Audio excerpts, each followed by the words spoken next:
Good evening and welcome to Frank 40 Field, a lit-up Frank 40 Field for the first of the permanent light boys game here at Beverly High School. My name is Al Visnick along with Patrick Conley and the BevCam Sports Network.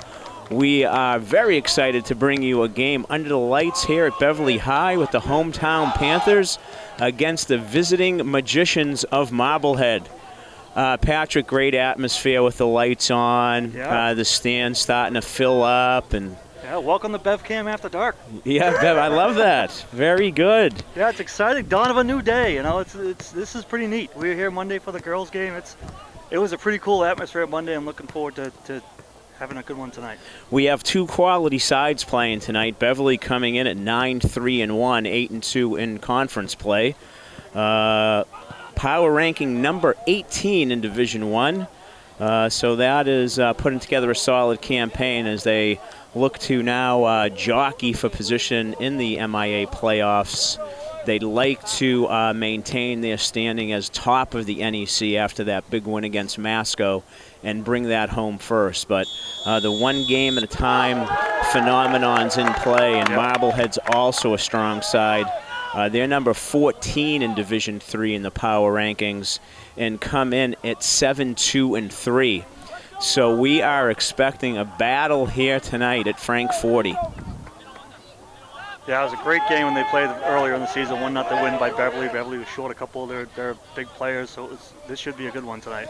All right, Daniel Silva wheeling and dealing. Finds Connor Sullivan back to O'Neill. Picked off by the Magicians defense. David Magan battling there with Jordan Lacrinola. With our new setup here with the lights and permanent stands, Patrick, we have a view from the opposite side of the field. I'm reverse screen. I wonder if I have to reverse my announcing here. This is it's quite the view here. Both teams feeling each other out. We're going to expect a hard-fought match, especially through the midfield this evening, and that ball's going to roll out for a Panther throw-in. Marblehead comes in having just allowed 10 goals in their 12 matches, so averaging less than a goal per game. And as you pointed out earlier, Patrick, the first meeting of the season was a 1-0 affair going the way of the hometown boys. A little bit shorthanded that day, but very balanced game. It was up and down the field on both sides. Yeah, I'm just thinking back to the last number of years, and it seems like the Marblehead Beverly games have all been 1-goal affairs, 2 goals, well played on both sides. Good little rivalry going with a couple of very strong NEC programs. Yeah, Beverly's been playing real well as of late. Big win against Masco last week. We saw that one on BevCam. Strong tie against a good active Boxborough team Friday night. Took care of business against Salem on Monday. Playing really, really well. Yeah, it's great to have the lights here. We've had a couple of Friday night lights affairs with some portable lighting, but to finally join the ranks of all other teams in the NEC and have this is just fantastic to see. You know, as you know, you go to all these games and other places, and you look at the stadiums, and why don't we have something like this at Beverly? And we finally do. It's amazing. That was number 18, Colin White, the senior captain, trying to advance that ball up on the right side. He steps up there, heads it down. And we're a little in the obstructed view area that's usually to our left, is now towards our right. But we can see the scoreboard in the time down, that is true. We struggled with on the other side. That's true, not obstructed by the goalpost. Okay, big throw-in for Marblehead. It's headed up in the air. Beverly battling. I think that was Mark Beatty with a head on it. Andrew Berganca tries to get it out. And we have a whistle, maybe an offside somewhere in there. I don't know. I think it was a foul. Arms down for direct, so foul of some sort. It's good to have the a fellow referee here like yourself to interpret the hand signals. I'll try to keep my criticism of the officiating to a minimum. Okay, that ball is hit by Wes Roberts. Rockets one down, and Daniel Silva's going to try to get around the Marblehead defense with Jackson Merritt, but they stand strong there and work it out. Big ball up the middle. Lacranola gets a foot on it. Nice little chip, but Jordan's there again to knock it out of bounds. That chip looking for David Magan, the sophomore. Looks like Colin White must be the designated thrower here. Everybody's got one. Similar to Wes Roberts, has that long throw, so you have to be aware when it's far enough down the field. It's like a corner kick, but only better because it comes in softer. You know, you wonder, the boys have been hyping this game up around school, trying to get, you know, a good attendance, which you do have here tonight. You wonder if they have a little bit of nerves in them. First game under the lights, a lot of people here. Well, as long as they can keep their nerves to the middle of the pitch and not ask our son to do too much, we'll be okay. Referring to Connor Conley, the senior goalkeeper and captain, who's putting together a stellar campaign as one of the top keepers in the NEC, if not the top keeper here in Beverly. Owner of 4 clean sheets so far. Yeah, he's had a tremendous season, in my unbiased opinion. No, you can be biased, that's okay. White with the throw in. Beverly regains control. Silver looking for Sullivan. It's a little ball. Daniel Wilder.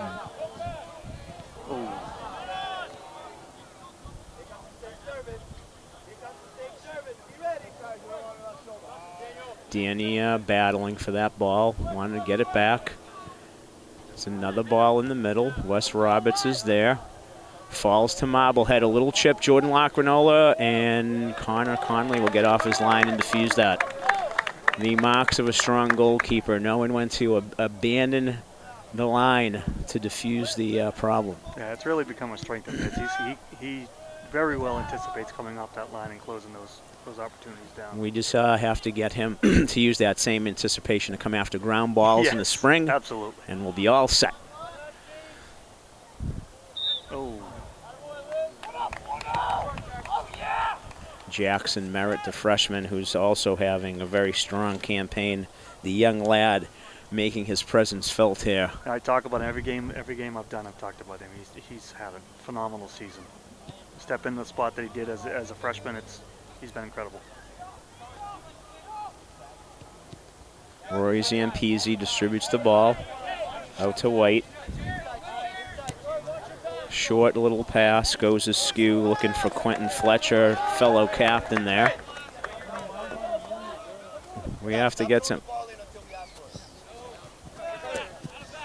Daniel Silva maintains his composure with being nipped at his heels. Finds Connor Sullivan. Well defended there by, I think that's number 3, David Magan, is it not? No, it's 16? 16. That is London McDonald. Very nice job of defending. Silva regains the ball. Looking for Merritt. Good idea there, but just goes by him as he's marked in the middle of the box. Nice step up there by Andrew Braganca. Finds Merritt over to Wilder, chips it in, giving service to Daniel Silva. Does a great job, almost gets it down. And that's probably as close as we come to a half. I guess we'll call that a half chance. That was a beautiful cross in by Daniel Wilder there. Ooh, there's a line drive of a punt. Goes to Beverly.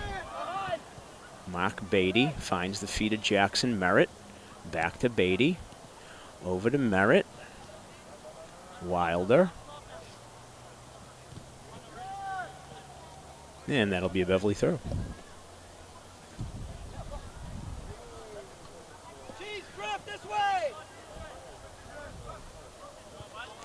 Yeah, good looking crowd over there.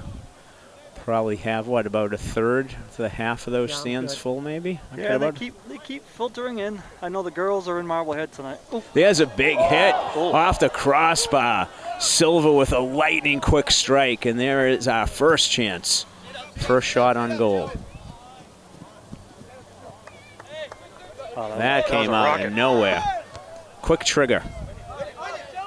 Great win by Jordan Lacranola there. Thomas O'Neill on the heels, helped by Connor Sullivan, and that's almost going to fall to Merritt, but London McDonald's there again to help his mates. Connor Sullivan wins that battle there. Thomas O'Neill is dispossessed, and here come the Magicians. White goes for the long ball. Wes Roberts is there, neatly, deftly traps it. Marblehead regains control. This could be a chance here. Danny Wilder gets in the way. Does a nice job there. Hate to see those balls ping-ponging around down there. Owen Perry there, and it bounces harmlessly to Connor Conley, who surveys the situation. It's a good punt there. Connor Sullivan flicks it on for Silva with the speed. Forces Zampese to come off his line as he is being defended by Adam Laughlin. Andrew Maganka, and I think that's going to stay with Marblehead with Quentin Fletcher, the senior captain, taking the throw. Oh, changes his mind and gives it to Colin White. Good job by Braganca stepping up. And he wins that ball back for Beverly with his pressure on the side. Lacranola in for Silva. Nice little touch. Has his head up. Tries to find Merritt. And we're going to get a handball there. So we're going to get a direct kick up here about 40 yards from frame. Wes Roberts certainly has options here, among them going for goal. But this is a tough ball if you can drop it in around the 6. This is a very tough ball to defend if it's put in there. So let's see what the leg of number 21, Wes Roberts, does. He goes for the chip, gets it in, but unfortunately no on-rushing Panthers to get on the end of that.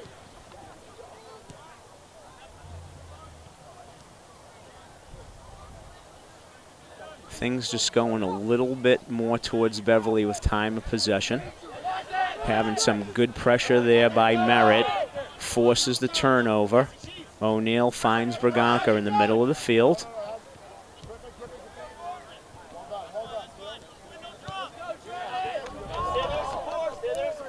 Great ball by Jordan Lacranola. Runs it on empty space for Silva, who's down in the corner. Marblehead able to get a foot on that and get it out of bounds for a Beverly throw.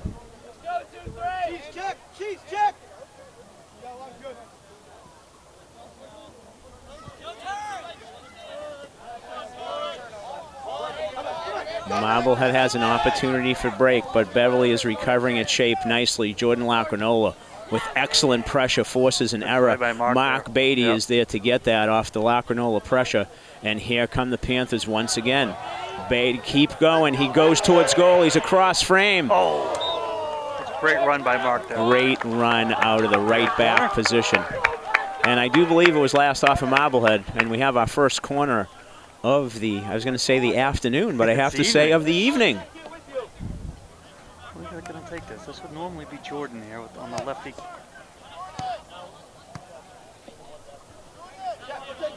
Yeah. You like that lefty looks swing. like everybody was on the same page other than Jordan. Yourself, the players, coach, and looking for that in-swinger, as we've talked about many times, off the left-footed player. That ball will be making its bend in towards the frame. And let's see, Beverly comes rushing in. That's good height on that. That is Andrew Waganka with the ups there. Wes Roberts there should be able to defuse that. That'll work. Whether that goes out of bounds or just advance, allowing his team time to regain its shape. That's what he's there for. Yep.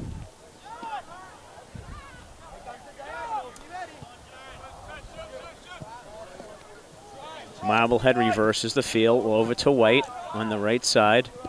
O'Neill with a little bit of pressure causes him to maybe overcook that a little bit. He was looking for number 3 there, David Magan, but with just a little bit too much juice on that. Beverly doing a nice job defensively over the pitch with not giving the Magicians too much room, causing some unforced errors there. Right, time and space is at a premium. Really great defending by Jordan there on Magan. Magan, good job there, winning it back.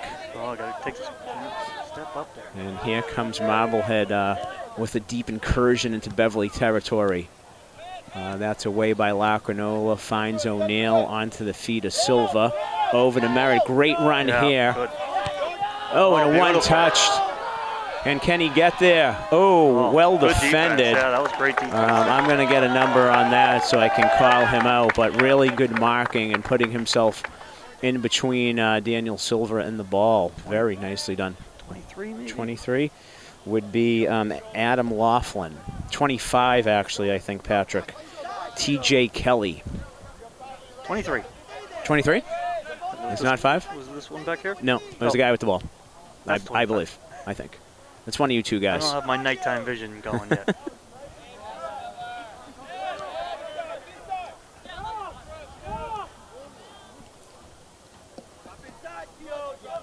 Step by B there.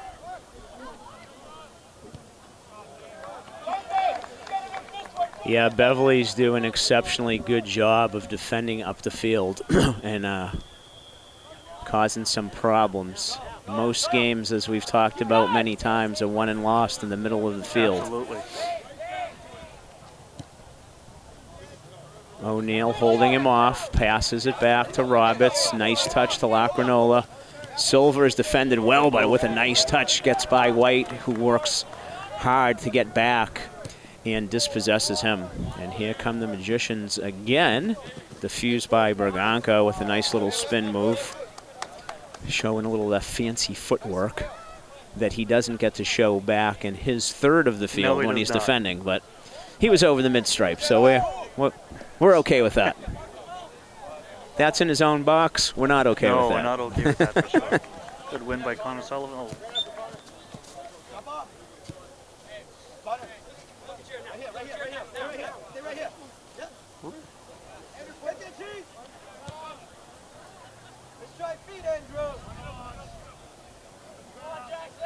Boy, the people just keep filing in here tonight. Yeah, the crowd is growing. Fantastic. We were talking about it before we got on air, Patrick. One of the byproducts of having night games is all of the students who play other sports and have after-school activities now have an opportunity to come out.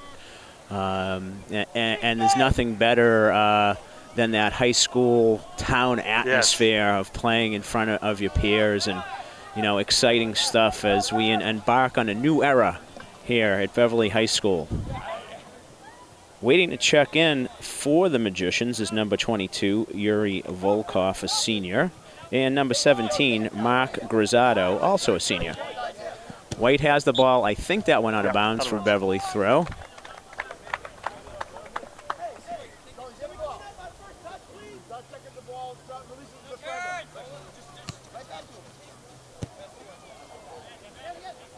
All right, Beverly trying to get going again. We've really only had the one shot on net that hit the crossbar from Beverly. Connor Connolly's had to come out and take a couple of bounding balls away, but no shot on net per my estimation. And joining the substitutions coming in from Marblehead is number 2, Mitchell Goldwater, a sophomore, has joined the other two boys as he checks in.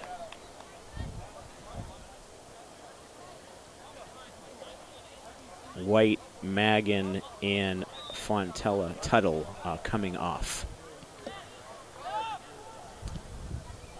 Nice job of reversing the field for Marblehead. Looking for a ball over towards the stick. A big collision there. I hope both boys are okay. Mark looked like he took something to the face there. Elbow or an arm.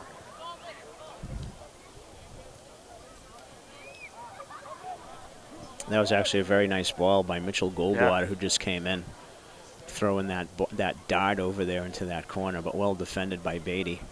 Although he looks like he maybe paid a little bit of a physical price, but he looks no the worse for it. And here's our first attempt on goal, and that just goes wide for a Beverly goal kick. Yeah, there's a lot of different reasons and byproducts that happen when we have the lights. Some of the sub-varsity stuff not getting cut short, having more time to spread things out, more use of the turf field for different teams that maybe needed inclement weather and can't be on the grass. but not to be overlooked is, you know, creating that atmosphere of high school. I mean, you know, not that you're quite as old as me, but older guys like us, I think, really appreciate that atmosphere. You don't get those high school years back. So adding that excitement of them playing under the lights. There's been a little bit of a buzz this week between the girls playing Monday night and the boys playing tonight. Boys had the senior game Saturday night. It's just, it's like you said, the atmosphere is something else.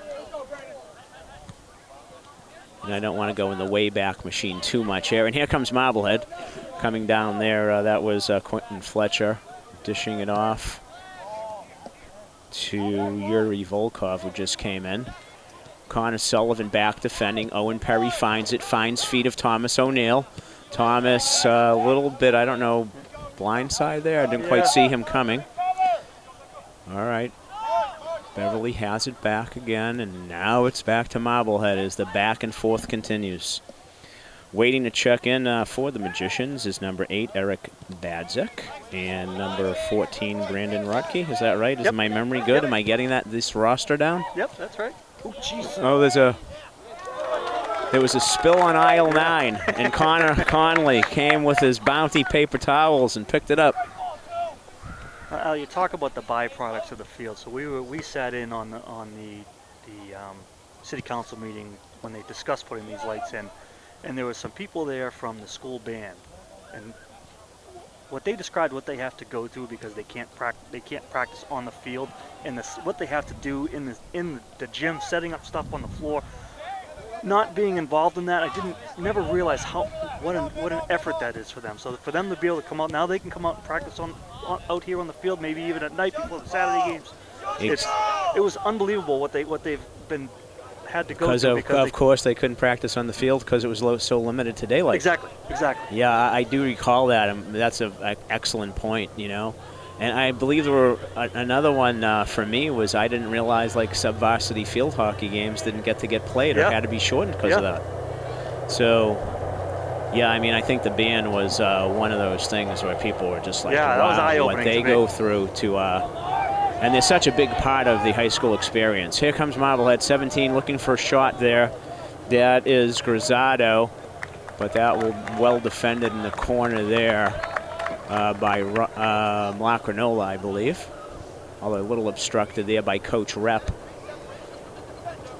who I'll have to talk to him about his positioning later. Everybody's going to have to adjust to this new setting. Johnson Obiki also waiting to check in now there as the ball has not gone out for stoppage to allow a substitution in a little while. Johnson had 2 goals in Salem Monday night. He had a great game. 2 goals. Wow, a brace. Well defended there by Mitchell Goldwater. Is able to knock Daniel Silva. The 3 front guys for Beverly have been extremely dangerous this year. Yes, that's good work there by T.J. Kelly out of the back. When those 3 are cranking, their ball moving is something to watch. AG also checking in. AG also with the brace Monday night. Good thing you went to the Salem game to fill us in.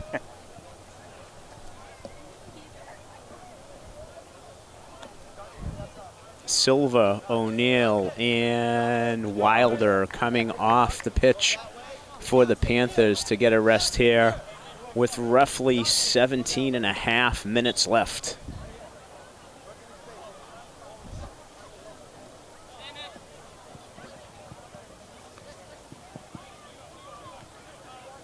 Okay. Merritt's pass picked off. Rodke chases it down.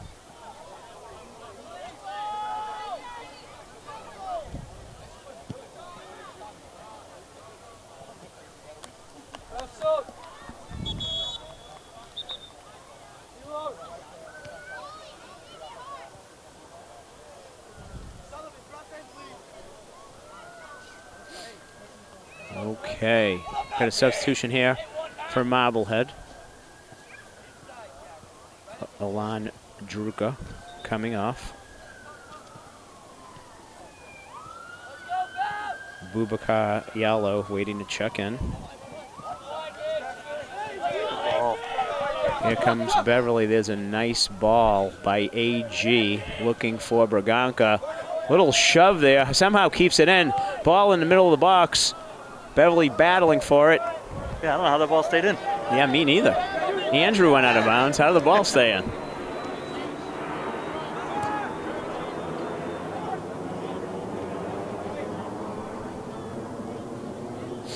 That ball will go out for a Marblehead throw. Only one real solid scoring chance here for both teams, as we might expect coming off of that 1-0 battle, and knowing that Marblehead is very stingy defensively. Beverly is Sullivan. Almost gets through there. Beverly, though, one of the more prolific scoring teams with 38 goals for and 13 against. So obviously a quality defensive side, as well as being able to find the back of the net. That pass picked off.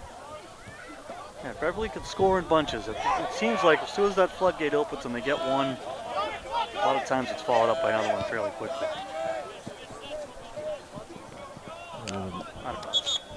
That pass just out of the reach of Connor Sullivan. Alexander Ganji almost had that timed right. And we're going to have a magician throw with just under 15 minutes. When we get down to about the 5-minute mark or so, they'll more than likely shut the clock off and the official time kept on the field. So this is an about time on our scoreboard clock. Big foot by Connor Conley. Headed down, but it goes right to Alexander Ganji. Goes back to Jordan Lacranola. Back to Ganji. Looks for Merritt, but that pass is picked off by Marblehead. Wes Roberts is going to play it all the way back, and Beverly's going to try to play out of the back here. Ooh, nice touch by Owen Perry. Yeah, that had some danger on it for sure. Oh, and there's one that's picked off. That's a nice step by Marblehead, and Beverly's going to have to get back and regroup here. That's a couple plays in a row, and Marblehead was just more aggressive to the ball. So Marblehead will have their first corner of the evening, as Beverly looks to set up their set-piece defense.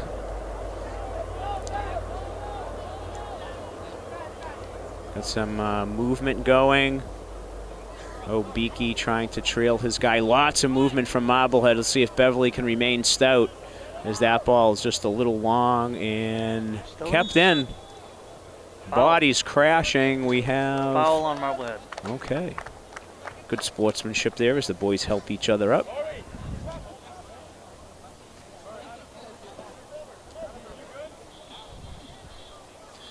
Certainly has the feeling of fall. It does. It got cold quick. I hope you folks at home can see the picture of the half moon lurking over the stands, and picturesque.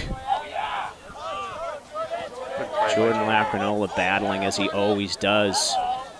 Braganca again steps in. And that's, I believe, a little bit of a foul as things are getting you know, it's a foul when both referees blow their whistle. Yeah, a bit more aggressive here.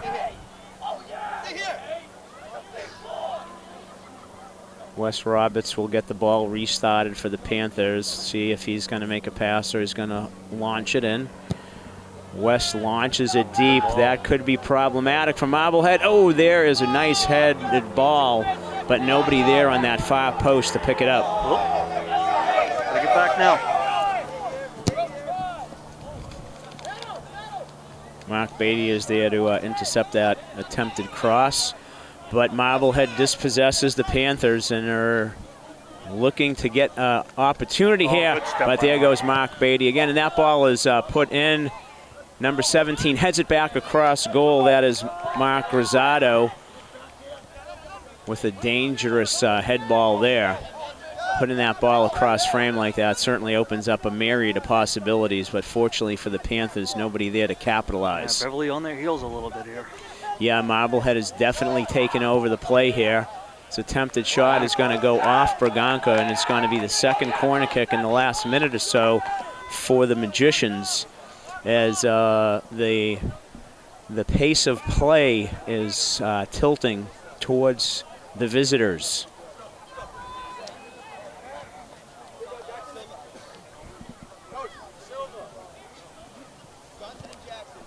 There's the ball headed in. There's a head ball across frame. And Beverly's going to be able to come out. Johnson Obiki is able to pick that up. Nice job to Jackson Merritt in the middle. Looking for Brandon Rodkey, streaking down the right side. But that falls to the feet of Marblehead.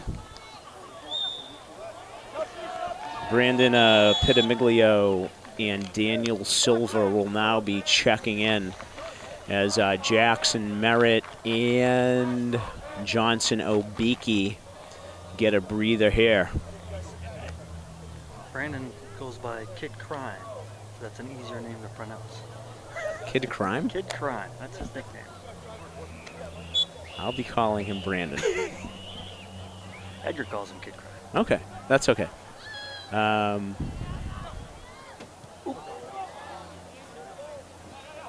actually coached 2 of his brothers back in the day in youth soccer. His 2 oldest brothers. All right, we got just about 10 minutes here in the first half. If you've just joined us, it's a scoreless game, and there's a legitimate shot and save. I think our first save of the evening on our inaugural boys soccer game under the permanent lights. We're not going to really count the portable lighting over the years that there's been a game or 2. This is the real deal. This is the real deal. We have stands, we have lights, and we have a great match, a great high school match on our hands here. If I remember from the portable lights, at least we have enough lights now. Nah. Field wasn't exactly completely lit for those games. All right, Marblehead recycles it, looking to start again. As Daniel Weiler is going to check back in for the Panthers. Badzak defended in the middle of the field. Rory Zampese playing way off his line, becomes that other back.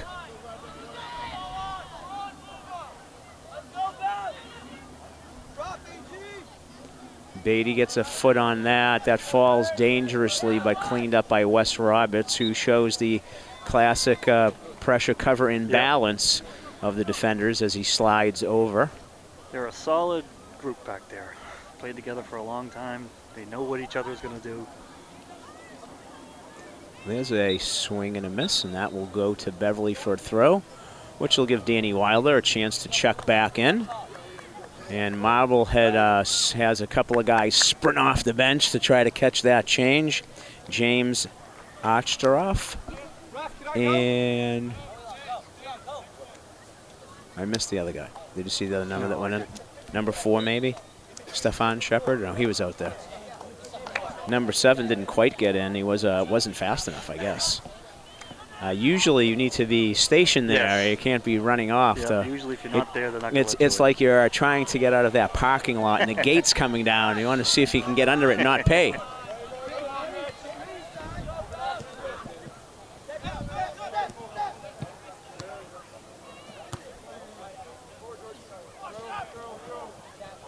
Yeah, a lot of battles, a lot of this game being played in the middle of the field.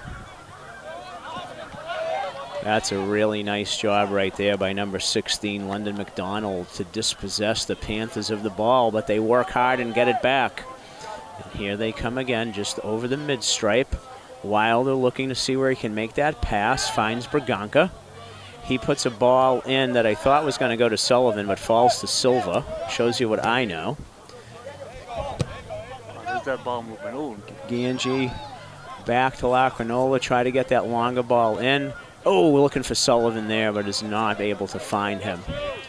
But Andrew Braganca decides that he's going to win that back, and Beverly's going to start again. Starting to regain their footing back in the game after playing probably a little bit longer than Coach DeLeon would like in their own half. Yes, longer than I liked. Yeah, you're a keeper's father. You don't like anything in there. I don't like anything over midfield. A little late on that ball there.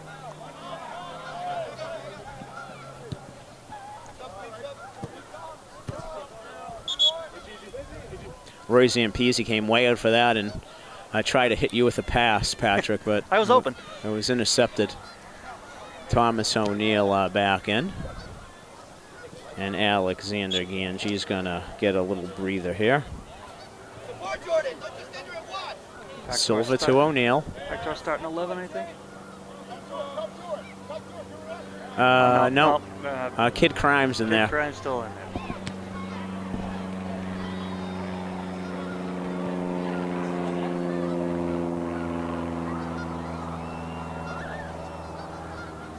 Left. It's a good time to put one in. Is that a foul? Yep. I don't think it was in the box. I didn't see what happened, but Daniel Silver ended up on the ground, away from the ball. Oh, Petey! Petey, come back! Go, go! Wilder! Okay. Panthers are going to have a free kick for that infraction.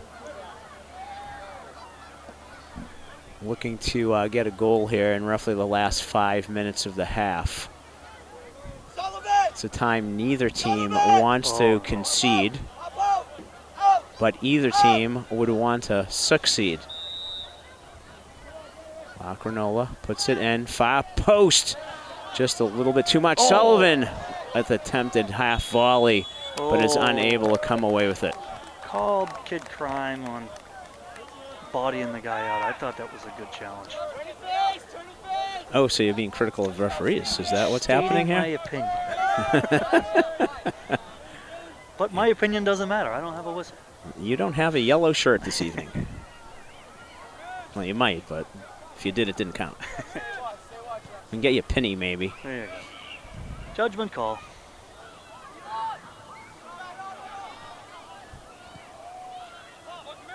Marblehead looking to restart. Oh, there's a dangerous ball picked off by O'Neill. Trying to get it to Silva. And he's being defended in the corner well by, I think that was Laughlin. Oh, and Beverly loses it to Bad Zach, who pushes it up to Acheroff. Good recovery from Jordan. Pass back to Connor Conley. Looking for Danny Wilder. Kind of steps up there. Yep. Number 11, Dylan Gilmore, the senior, waiting to check in for Marblehead.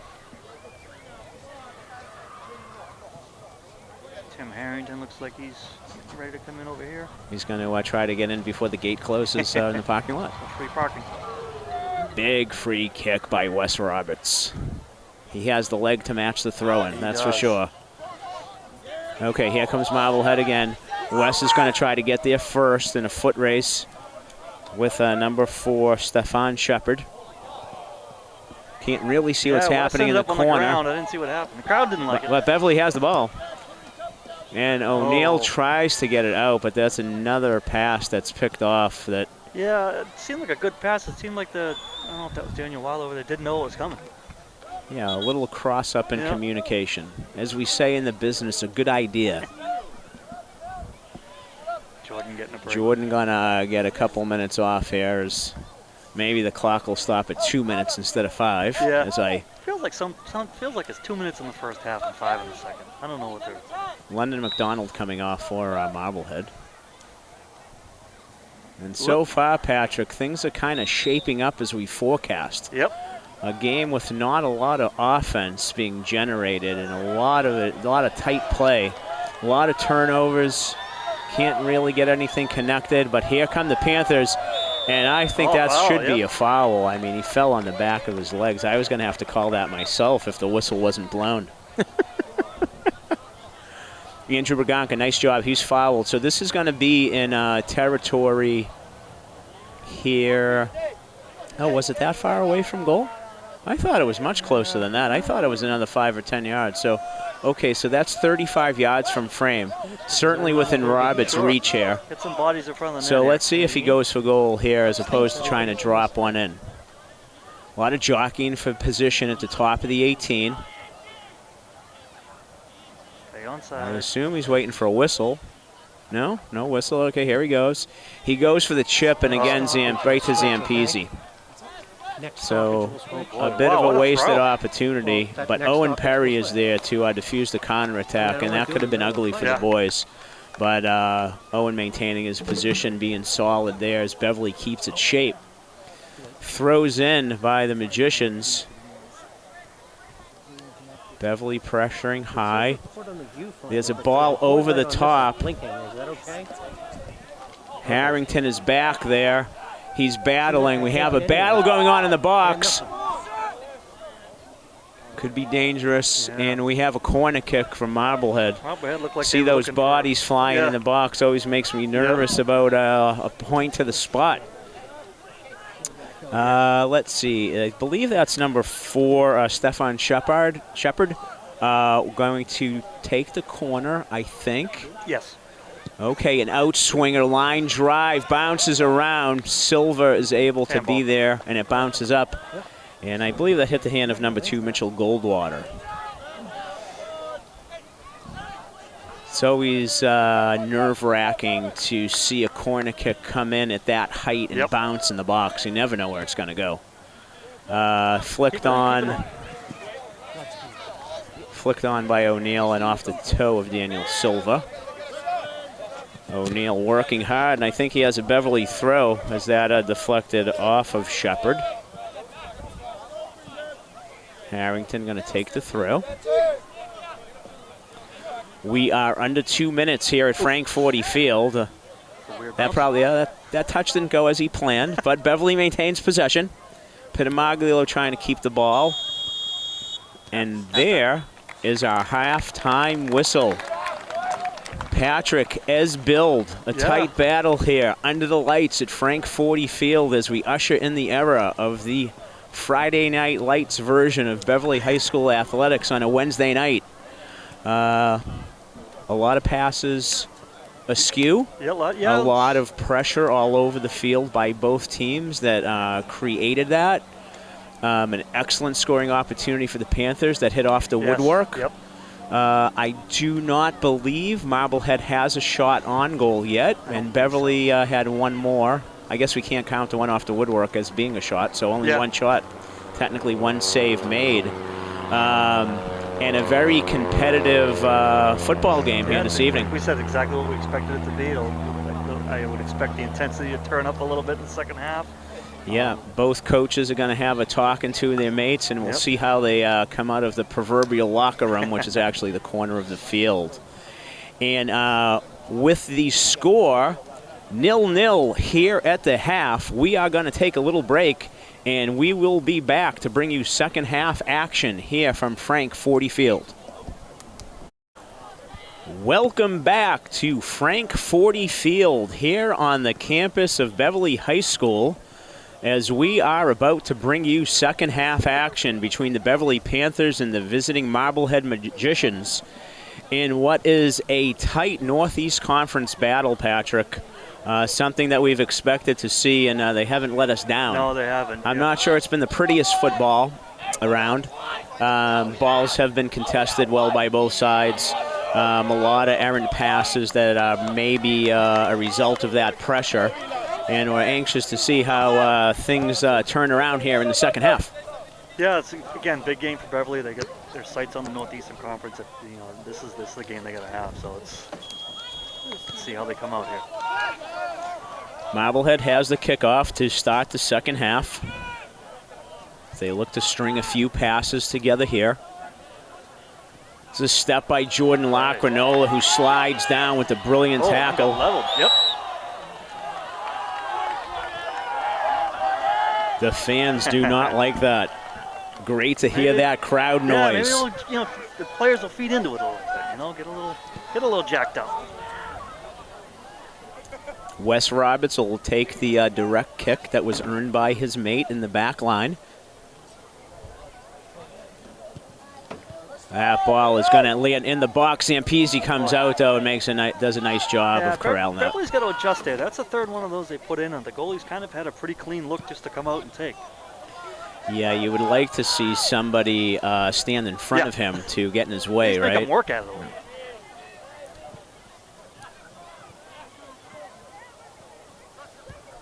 Something to work on the training grounds.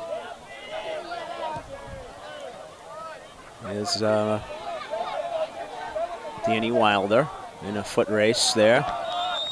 He was being pursued by, is that 8 or 9? I think it's at 8. Okay. If it's 8, if it's 9, it's Miles Fontella Tuttle. 9. It's number 9. Okay. That ball's won by Luke Miller in the air, but it ends up falling to Beverly. Braganca, O'Neill touches it out the side to one-touch pass to Jordan Lacrinola, but just a little bit too much gas. Quick throw-in by the Magicians. Beverly's going to get it back, and more of the back and forth that we've seen in the first half. Ooh, there's a takedown. 2 points there. I think that wasn't that 2 points? That was 2 points. That was a good takedown.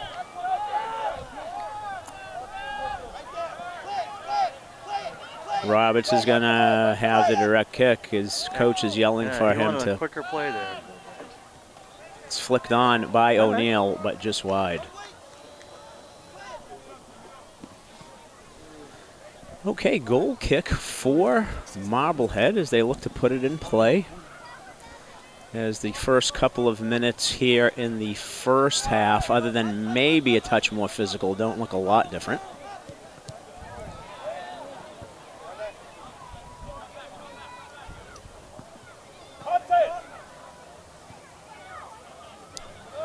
Marblehead with their pink socks in recognition of Breast Cancer Awareness Month. Nice work up the side there, but Beverly competes for the ball, making things difficult. Forces Elon Druka to go play back. Ball up the middle, Owen Perry there to defend. Marblehead wins it back, goes for the little chip. Lacrinola heads the ball up to the midfield.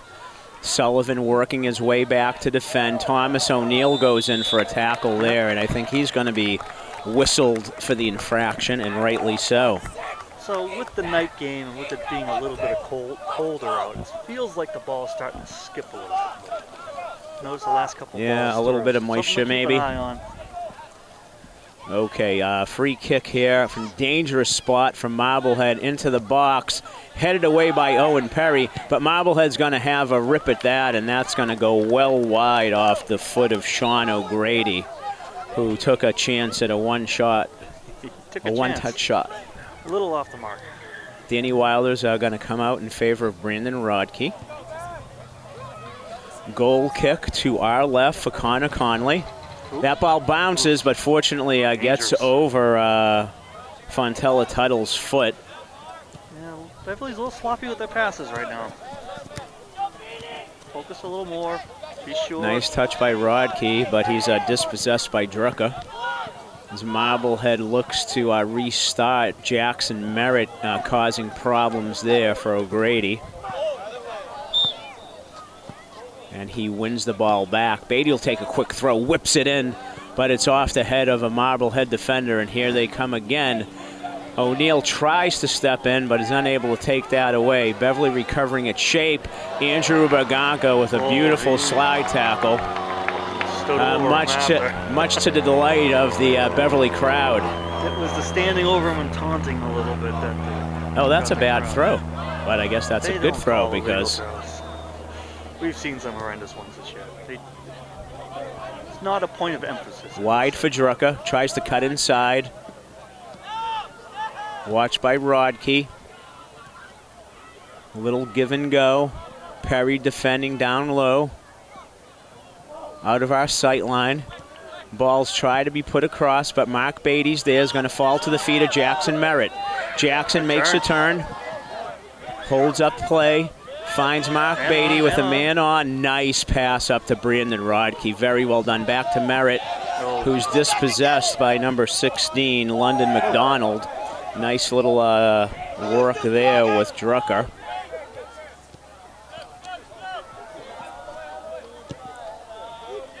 Ball's passed back. Recycled. O'Grady has it. Keeps the ball. A little bit of dribbling there. Pushes it to the outside. Dino Burbick going to get ready to check in for the Panthers. There's a little stumble as Silva pressures, and the ball is put out of bounds. And we have a sub here, sir, as I raise my hand to get his attention. I am looking at that young fellow who's a ball boy, Patrick, in a Beverly youth soccer shirt with the number 54. That was my son's first number when they went to the new, because I used to call him Teddy Bruschi. There you go. He was 54, wasn't he? He was. All right.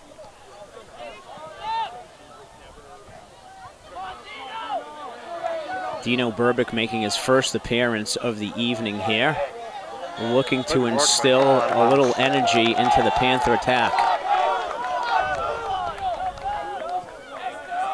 Oh, the foul? Oh, the foul there? He did indeed. Wow. That ball's taken all the way across the field, but Merritt's there to cause, to give some pressure. Sullivan steps up, but Marblehead is able to pass around him. There's a ball up the left wing for Drucker, who brings it down, and now it's going to be a corner kick. Sorry, folks, get a little obstructed view when it gets in that left-hand corner with the Marblehead bench. Unable to quite see what's going on. But Drucker is going to take that. Beverly is going to have to defend once again off a set piece here. Make sure everybody's covered. Everybody's got a guy. Get him off of the goalie. You can see that Marblehead has somebody trying to interfere with the keeper, who's being warned right now by the official. That's Magan. That ball's headed down. It's in the box. And I think Owen Perry got a foot on that and was able to get it out of harm's way. And Marblehead will get another crack at this from the other side. And number 5, Quentin Fletcher, what was going over there, and now number 12, Jared Halpern. Looks like he is going to take this, and it looks like an outswinger off the righty's foot. Beverly again looking to defend. That ball goes near post. Okay. And that hit off of David Magan and out of bounds for a Panther goal. He tried to short the front post in a flick, and the Marblehead forward just couldn't get it turned around. Wes Roberts will take the goal kick, as is customary. Nodded over the midline. Marblehead slams it back down again, and that goes out of bounds. You're seeing a little. Marblehead seems to be winning the midfield right now. Marblehead goalie way out of the box there. Yeah, that has been his thing quite a bit. I'd like to see if Beverly can get a quick turnover and go along the lob, but they're going to have to win those balls in the middle of the field before they start thinking about that. Silva, nice slide tackle there. Falls to Burbick, who finds Beatty on the right wing. Mark trying to give service into the box, but defended by Marblehead, and it will go out for a Beverly throw. Comes West. And that throw will be taken by the designated thrower, Wes Roberts. So this is pretty much a corner kick. This is going to land in the box. Let's see if one of the big men for Beverly can elevate. Silva, Braganca, Sullivan, O'Neill. Zampese got a punch on it. Well defended by the Marblehead keeper. And Beatty goes up for that ball. I thought that was maybe going to be called a foul with a push from behind by number 9. But that's a let go. Marblehead regains control across the middle of the field. Beatty and Braganca defending. There goes the long cross to the other side. Jordan Lacrinola nods it down. Oh, and he is hit hard there, and hopefully he's going to be okay. Yeah, he's up. There's a little chip in, Connor Conley. Yeah, that ball's definitely skipping.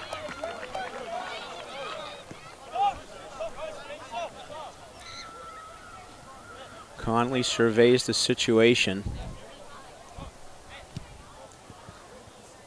Nice directional punt, but Burbick's one touch falls to Marblehead. Here they come again. Luke Miller advancing and pressuring. That ball is pushed up the side, defended by Perry. Sullivan comes back, a little contact there with Fontella Tuttle. Almost a handball and a handball.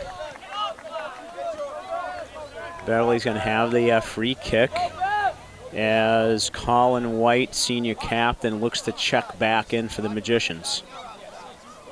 Yeah, Beverly's playing a little loose right now. A lot of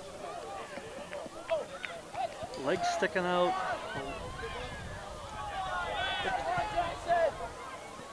Yeah, we'll see what Coach DeLeon thinks. I wouldn't be too surprised if a timeout's coming soon if this doesn't clean up a little bit. What we've seen from the Panthers this year, I think everybody's standard is high around here, and rightfully so. Yep. The boys putting together a really solid campaign. There's a ball over the top. Beatty defending against 16. McDonald now outside the box as we kind of lose sight. And Drucker has it. Beverly defending in the corner, I assume. Comes back out to where we can see the ball again. There's a left foot cross in. Conley was going to come off his line and thought better of it. And I think that was the right decision. Yep. If he got involved in that collision going for that ball, who knows what would have happened. Might not have gone over the top of the frame. For another Marblehead corner. They're going to allow substitutions. Thomas O'Neill coming back in for the Panthers along with Colin White for the Magicians, as Mitchell Goldwater, who certainly put in a good shift, is coming off. And Dino Berba coming off for the black and orange. Corner kick delivered. I think that's Thomas O'Neill getting up to head that out of the way. Connor Sullivan battles, pushes the ball up to Jackson Merritt. Merritt trying to get it ahead for Rodkey, and that will stay a Panther ball. Yeah, a little miscommunication there between Rodkey and Merritt. No harm, though, as the ball stays. Looked like that ball maybe slipped a little bit out of Mark's hands on the throw-in. A little bit of moisture, as you say, Patrick. A little bit of dew. Braganca comes across and is able to stop that attack by Colin White. Quick throw and a little bit of space there. Beverly needs to kind of button that up, but they're able to get it out of the back line and into the midfield. Jackson Merritt hustling in there, but unable to come away with it. Beatty chests it down, looks for the long ball. I think he was trying to get that on the wing to Daniel Silver, and Zampese just decides to put in a foot in it and launches it towards the middle of the field, and the Panthers come away with it. Silva looking for Merritt. Beautiful job by Jackson to corral that. Rodkey's going to try to give service. Nice slide tackle there by the Marblehead defender, but Beverly will keep that. I don't think that rebounded off of him from what I can tell. No, it's definitely Beverly. And this is going to be a deep throw, and that's more or less a corner kick going to be taken by Wes Roberts. So neither referee signaled because I don't think either of them know. And Jordan's going to put it down for corner kick. Oh, okay. Going to have the lefty in swinger. O'Neill is in front of the keeper being pushed. We have Rodkey on the front post. There comes the keeper, able to get away from Connor Sullivan, who was lurking there. Daniel Silva comes away with it, though. Over to O'Neill. Shot blocked. Back to Silva. Looks for service. Ball is taken down by the Marblehead back. I think that was number 10, Luke Miller, I believe. That's a good sequence for Beverly. Good pressure down there. Owen Perry got to check his shoulders. He maintains strength. There's a ball and a shot by number 9, Fontella Tuttle, that goes wide. That should be a Beverly goal kick.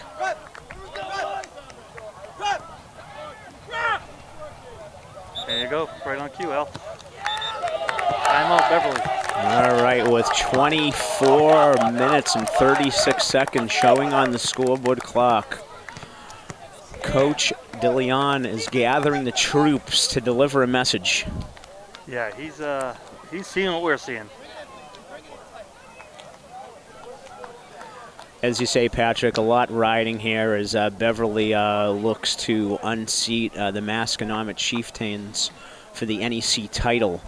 And they don't want to give any points away here. I'm not exactly sure where Masco stands in their record. Do they have... Masco has They have 2 ties. I don't know if they're conference ties. So 2 ties and a loss. Yeah, two losses and 2 ties. They lost to Salem, which was kind of surprising. Oh, right. Okay, they lost to And they Beverly, lost to so Beverly, that's so they 2 have at least losses. 2, and I think they have 2 ties. Okay, as well. so that means that they've dropped points then in those ties as well. So Beverly has the 2 losses, so a tie, though not optimal, sounds like it would not drop them out of the top spot. They do a funny thing on the baseball side is that not all games against conference opponents count towards the conference. That's weird. So if you played somebody, I don't know if it's still the Dun, the North and the South, Right. or whatever they call it. I forget what the other one was. But there was a scenario with baseball that Peabody was on the other side, and Beverly would play them twice, but only the first game would count towards the conference standings. So the second game had no bearing on it. That's interesting. So kind of weird things. And I don't know if it's still the same. It used to be like alphabetical was actually, it just worked out that way. Beverly, Danvers, Gloucester. I think Marblehead might have been the last one, and I'm missing a school by alphabetical order in there. We got Saugus and Salem, but they'd be down. Yeah, Saugus, Salem. So I think Marblehead actually is on the Beverly side typically. So that would mean these both count. Well, our bare bones analysis of the standings is over, Patrick, as the teams come out of the timeout. We may have just given completely wrong information. Who knows? We might have, but at least we can have that qualifier that perhaps you don't want to listen to us. Boston Globe hasn't been helping me out lately either with their some inaccuracies and inaccessibility of the standings tab. Okay, Wes Roberts will put it back in play for the Panthers. Connor Sullivan gets ahead on it, finds the chest of Daniel Silva. Back to Sullivan. Here comes the run out of the back by Mark Beatty, looking for Mark. Defended by Marblehead, and it will become a Marblehead throw, it looks like. O'Neill wins it. Sullivan looking for a seam. Corner. And he has won a corner for the Panthers. And they look like they have a little bit more of a pep in their step coming out of the timeout. Must have been a good speech. They got to keep it away from this goalie. They're making these balls in the box too easy on the goalie. Lacrinola standing over the ball. He launches it. The keeper's going for it, and again, well done by Rory Zampese, who takes it off of the forehead of Connor Sullivan. Wes Roberts plays it back to Connor Conley, who has a nice touch on it. Well done by Connor. Finds Mark Beatty. Looking for Sullivan. Falls to Merritt. Middle of the pitch to Berganca. Finds Silva. Tough ball to handle. Sullivan battling. Merritt helps him. Back to Silva as the Panthers now are looking a little bit hungrier for the football. Cleared away. Perry goes up. Wins a nice battle by Owen Perry, who's putting in a solid campaign this season. As are all of the backs and all of the boys. Feel the intensity coming up a little bit here. Both teams out of the timeout, a little fired up. Okay, here comes the Magicians again. Rodkey working back. Looks like that's going to be a Marblehead throw.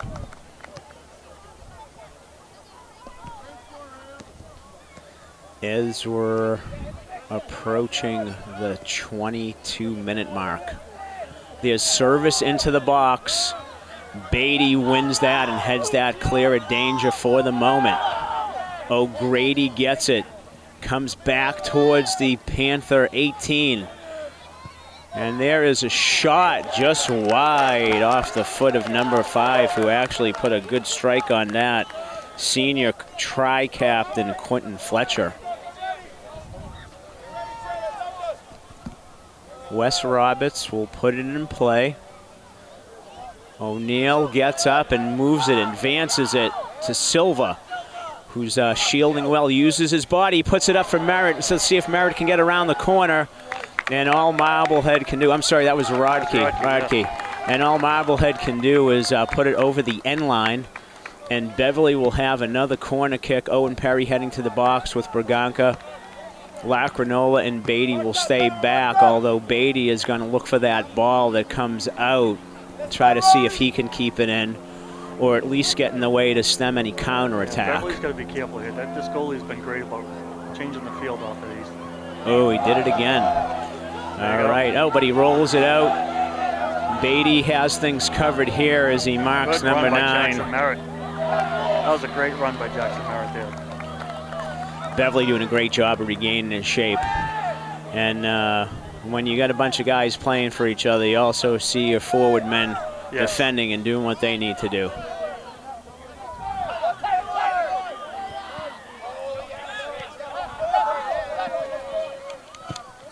That ball's chipped into the box. Wes Roberts is there to defend Magan. Magan advances it towards the goal line, and that ball falls. Jackson Merritt with an excellent job of marking his man across the box and knocking him off his run. Oh, and that looked like Owen Perry put a good a good tackle on. I thought maybe that was going to be called a penalty. Yeah, it looked clean. I think Marblehead tried to sell it a little bit. Rodkey looking for O'Neill, can't find him. Silva regains control over to Sullivan, and the Beverly tandem is looking to work some magic to see if they can find the back of the net.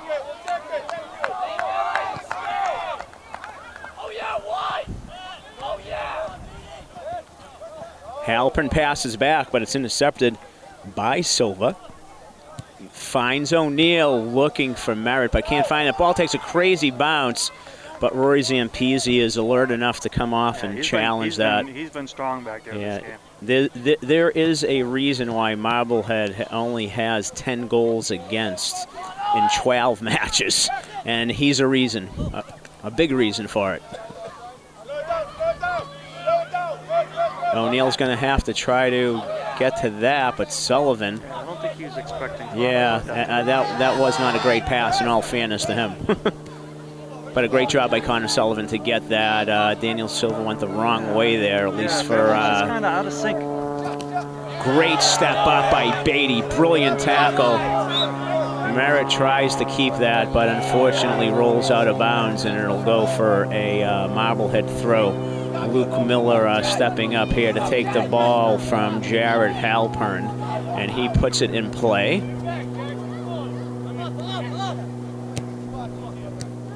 Braganca there.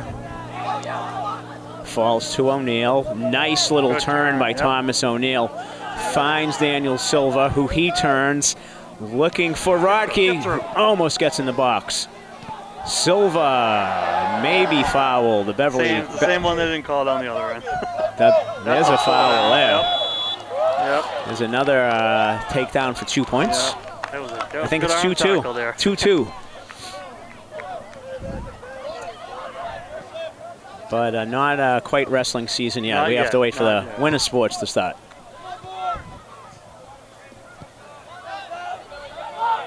Marblehead on the restart.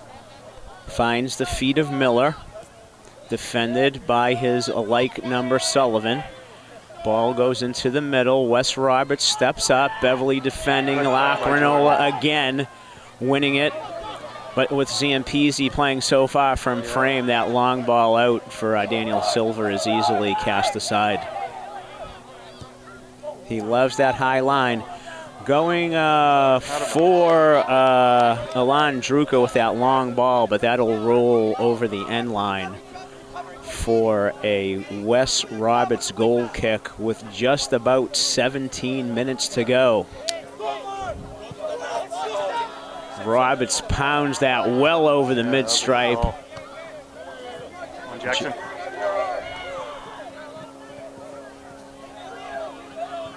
Ball is kept in. Marblehead comes away with it. I'm not sure. It was looking like he was going to be a push there. Yeah, they're letting him play.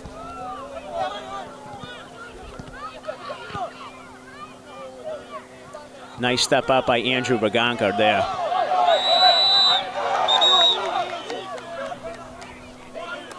Oh. You have one referee waving his arm saying no foul there, and the other one blowing the whistle and giving a foul. And both of them 40 yards away from the play. So. Gotta love the two-man system.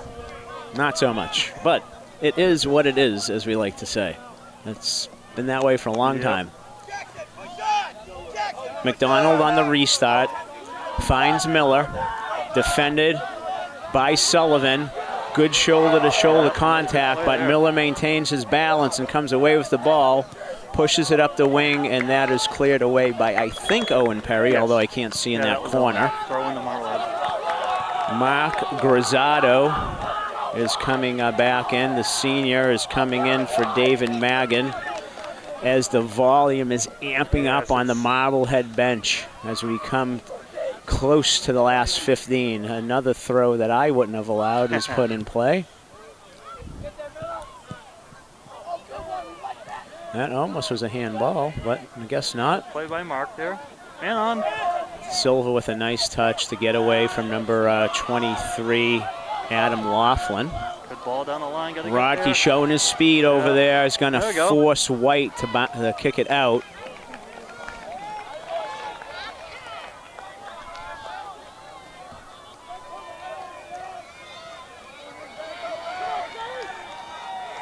Wes Roberts makes his way down for the throw. Expect this one to float somewhere into the Marblehead box. Yeah, make it hard I have on the to goalie see here. if somebody can get in front of Zampese. That ball's flicked on, but just outside the frame.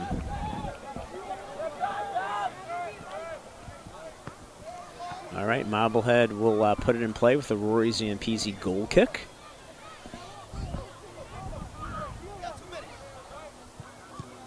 Ball is a low line drive that Connor Sullivan gets a piece of, and Mark Beatty corrals. Mark maintains possession, finds Thomas O'Neill. Ball bounces around there as Daniel Silva tries to come away with it. He's defended well by Marblehead, and Marblehead is showing its defensive tenacity as to why they average conceding less than a goal per game.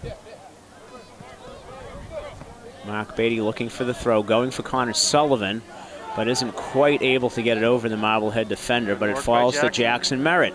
Merritt puts a ball in for Rodkey, just a little bit ahead of him. Nice run there by Brandon and a nice look by Jackson, but just a little too much heat on that pass, and it ends up in the clutches of Zampese once again.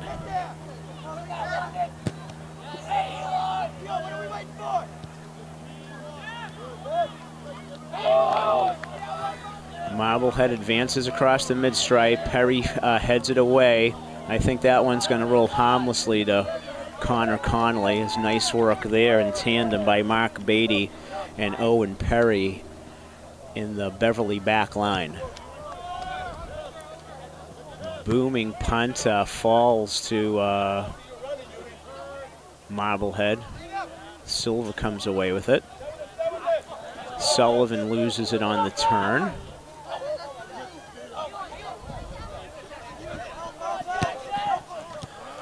Braganca gets in the way of that as things bounce around a little bit. Mark Beatty has it. He's dispossessed. Here comes Marblehead again. There's a ball out to the side, defended by Good play by Jordan. How many times Jordan Lacrinola doing what he does again, and he's taken down. And there's a foul as he steps over number 17. Mark Grizzato. I don't think Jordan liked that foul very much. We have Yuri Volkov waiting to check in for the Magicians, and Will Gavinas and Danny Wilder for the Panthers.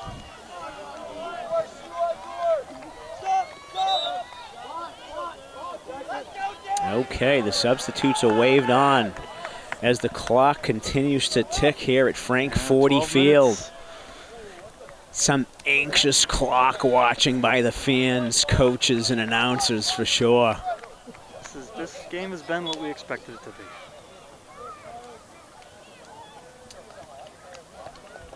Beverly comes away with it after the throw-in.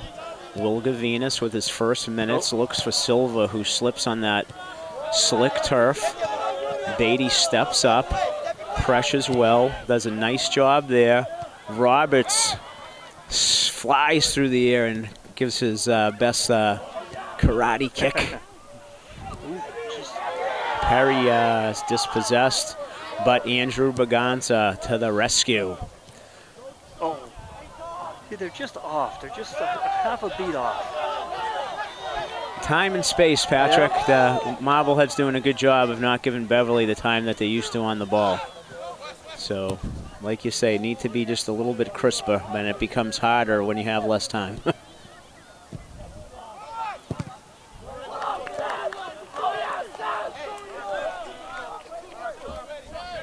Mark Beatty, I believe, through my obstructed view here, will be restarting it on the throw. Yes. Looking for Connor Sullivan, who's in a massive battle with his number 10 counterpart, Luke Miller. Oh, there's a ball that could be problematic, but what a great job. Jordan got That was Jordan, right? Yep. What a great job by Jordan marking him. As he's dumped unceremoniously to the ground, as the Beverly faithful looking for a call there. Danny Wilder trying to come away with that. Nice job there again by the back line of Marblehead. Bodies on the floor. Marblehead comes away with it as they once again turn away the Beverly advances. Here's a ball going way out to the wing. I'm not sure anybody's going to get that, and that will be a throw-in for the Panthers. Beatty throws it. It bounces off the foot of Drucker. Falls to number 12, Jared Halpern. But Will Gavinas is there to temporarily back it up, but it falls again to Marblehead. Mark Beatty is able to get that off his chest and then nicely hits it off number 7, Alon Drucker, for a goal kick for the Panthers. And even though it's a Panther goal kick, the play was stopped for the substitution. I think a goal kick's different. Subs. Yes, I believe they're free Eric subs. Badzak, the sophomore, is back in. With his both shoes untied. Must be, it's the style. Hit on by O'Neill. Silva back to O'Neill. Wilder under pressure. Is dispossessed. And Marblehead's dispossessed. And we're gonna pile up an I-95 here with a lot of feet in a small area of space. Throw in quickly taken by Marblehead, and Owen Perry's there. Let's go.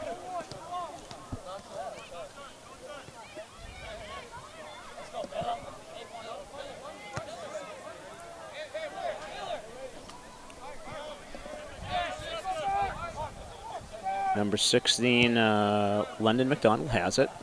Pushes it way up front for Elon Drucker, and that rolls over the end line for another Wesley Roberts goal kick. 8 minutes left. It's getting to crunch time now. Tick, tick, tick.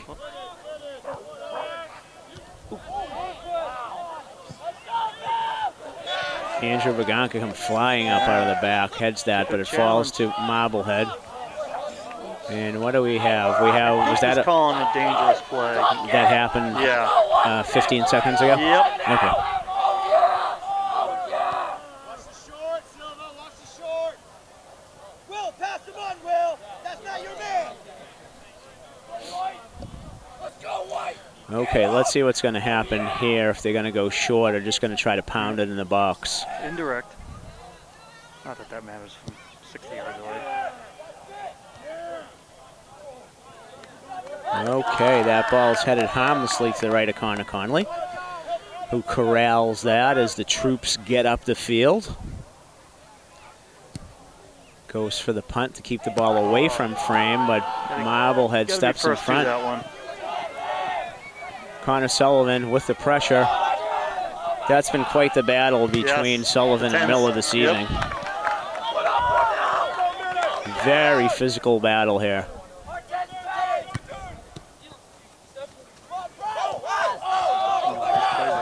Marblehead there. Mark Beatty defending, but Marblehead is able to keep it. Good work by Ilan Drucker. Beverly steps up out of the back. Jordan Lacrinola. Badzak looking for Drucka on the left wing. Overcooks that just a bit and knocks it out the side for a Beverly throw.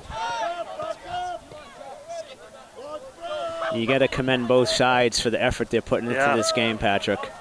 It might not be the cleanest football that we've seen, but we got two sides who are really emptying the tank in effort, and you got to love that. And you got to respect that.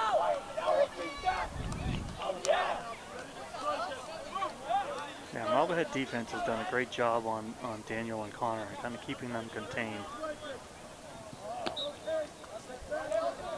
All right, that goes out off of Marblehead. Beverly will have a throw.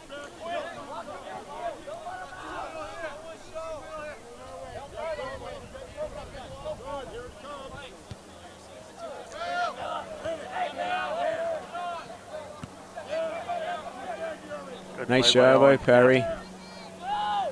Beverly would like to get that up the other end of the pitch. Silva tries to receive that. I think that's a foul to my eyes over the back, but no call. As you say, letting him play. Here comes Marblehead again, trying to give service in the box, but it falls to Connor Conley. You know, I always say with refereeing, as long as they're consistent. Yeah. If they're going to let them do that, then let them both do that. Okay, that ball falls to Weiler, who looks for Silva. Here we go. And can Daniel see that? He's taken down. That's a card.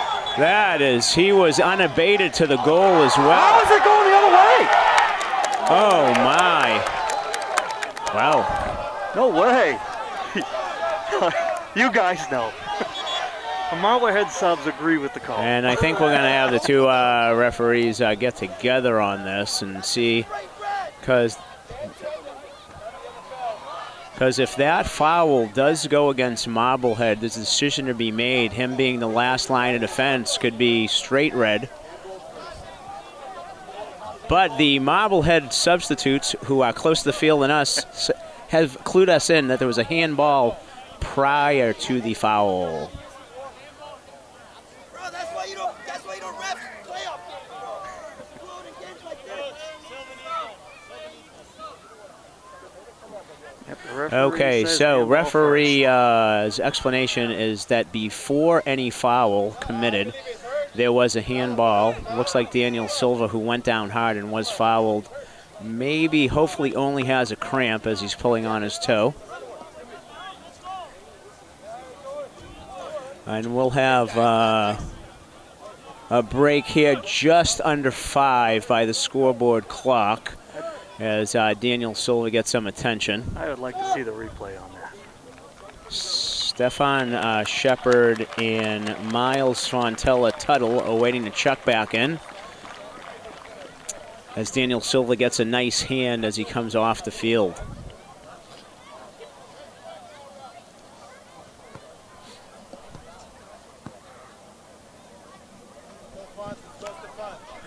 Beverly is going to have to put a sub in.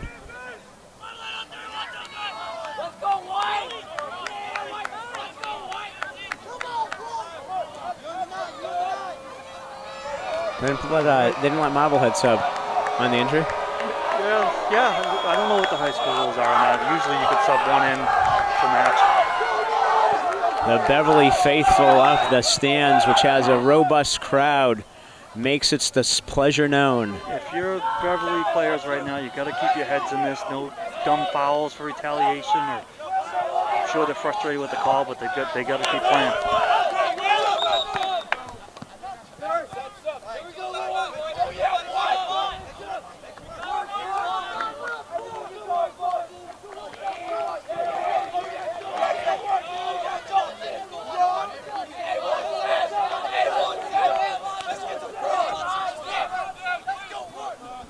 Bench is fired up. It's a big game. Yeah. They're chasing the leaders of the pack.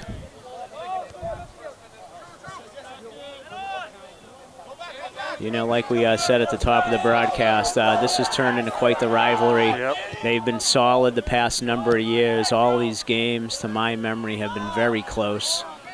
I remember most games being a one-goal affair. I don't know if it's Maybe there's been occasional too, but here comes Beverly. There's service across, looking for Wilder, but just a little beyond him. Marblehead comes away with it, comes up the field.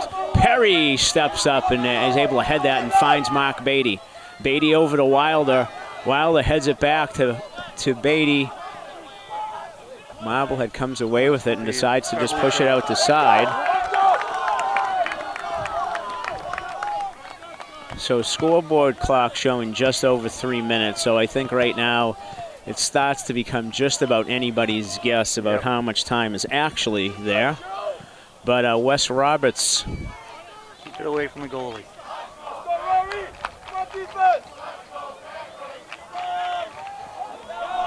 Once again, Rory Zampese reads the room.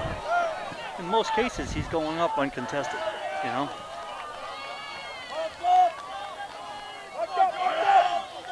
We need a pick play. Yeah. We haven't adjusted to that at all today. He's had a ton of those. Danny Wilder putting pressure on the Marblehead backs. There's a nice job, a good step there by Miller. And Braganca puts it up. I think that's going to stay on. I kind of lost it, but it looked like Jackson was going to be able to corral it. Whoa, what do we got here? Both corner kick. Referees are calling for a corner kick. Marblehead tries to steal the goal kick away, which is a great work by them, because you never know what'll happen there. Know.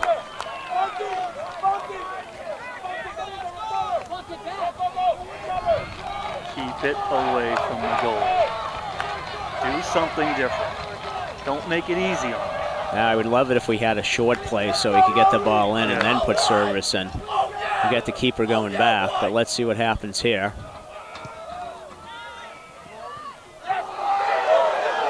Wes Roberts is going to have it. That ball's put in for Jackson. Service to Merritt. Oh, he's tackled. Oh, he's got a handball! That's a penalty kick. I don't know if they called the handball there. He called it right here. Did he? Well, if he called it, it's a PK. Sorry, folks, I got a little excited. That would be my broadcast counterpart who was yelling into the mic. You know, folks, this is the danger of having the goalkeeper's dad as your broadcast partner. High drama here at Frank 40 Field. With just moments left, Beverly awarded a PK on a handball as Connor Sullivan steps up and sees if he can get it by the impenetrable defense of Rory Zampese. Come on, Connor.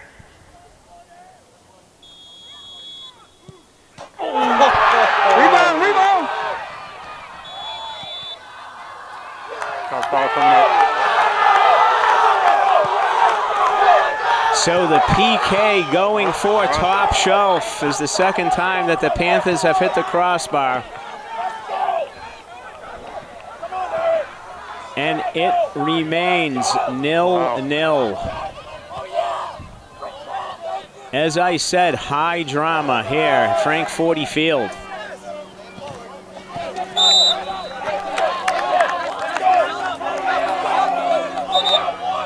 Number 12 checking in for Marblehead, Jared Halpern.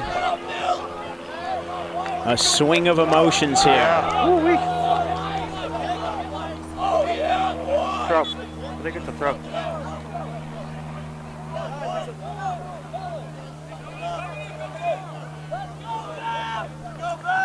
Miller looking for some teammates to throw to, and Beverly comes away with it.